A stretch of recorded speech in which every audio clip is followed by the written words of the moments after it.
psychologically, it is important to know that for you to have influence over someone, you must understand the emotional state of that particular person.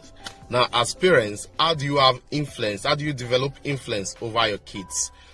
It's as simple as ABCD. There are several psychological tips on developing influence, but I will be sharing with you from what I've written few of these tips. Now, first of all, the best way to influence your kids is to lure them to have understanding of your person. Lure your kids to have understanding of your person. That is, your children should be able to understand your emotions. Your children should be able to interpret your moves. Your children should be able to understand your temperament. Now, as parents, if your temperament is well managed, you have influence over your children, because every child wants someone they can rely on. Now, there are some few tips to influence your kids. One of the tips to influence your kids, one, is to understand the child difficulties. Understand the difficulties of the child. Now, difficulties in terms of social association, social capacity, academic capacity. Now, you must try as much as possible to keep encouraging your children, even if their developmental progress rate is low. Keep giving them words of encouragement. By so doing, they will rely on you, and when they are relying on you, you are developing influence over them. Now, remember, some children strives, while some struggle. If you have a child that struggle in development states, you should try as much as possible to look for external help. Look for help, or better still, go beyond the boss to look for something that will be able to give them assistance, so they will no longer be struggling, rather be striving. There are other ways to have influence over your children. Now, you must understand the shape and the emotional development of your child. Some children have OX, while some children emotional state is being open. You must interpret their state. Every day comes with new development of a child.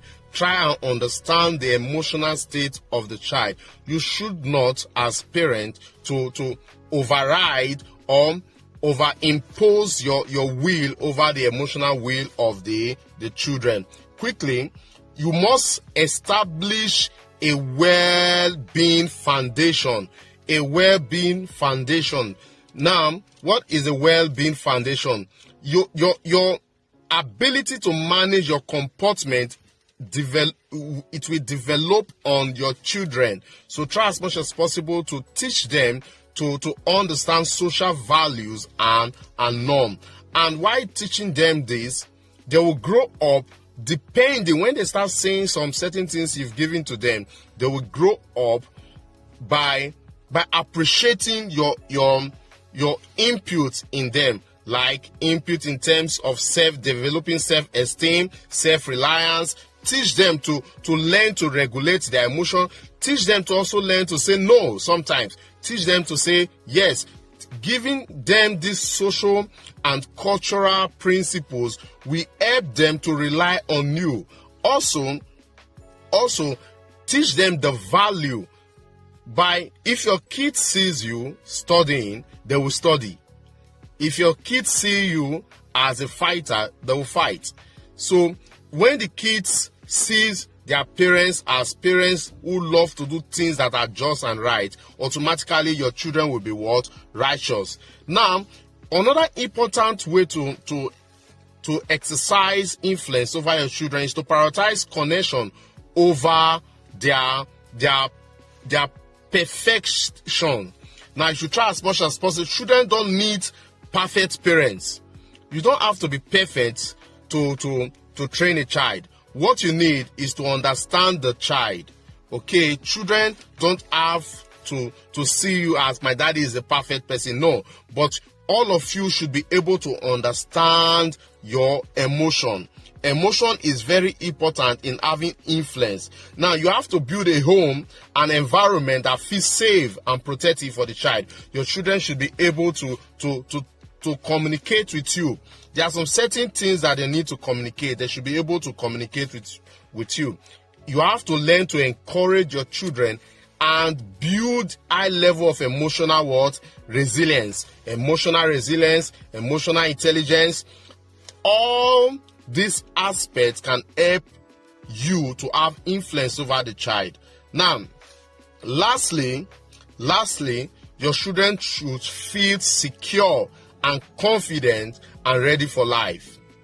Your children should feel secure and confident, and above all, be ready for life without your absence. What's next?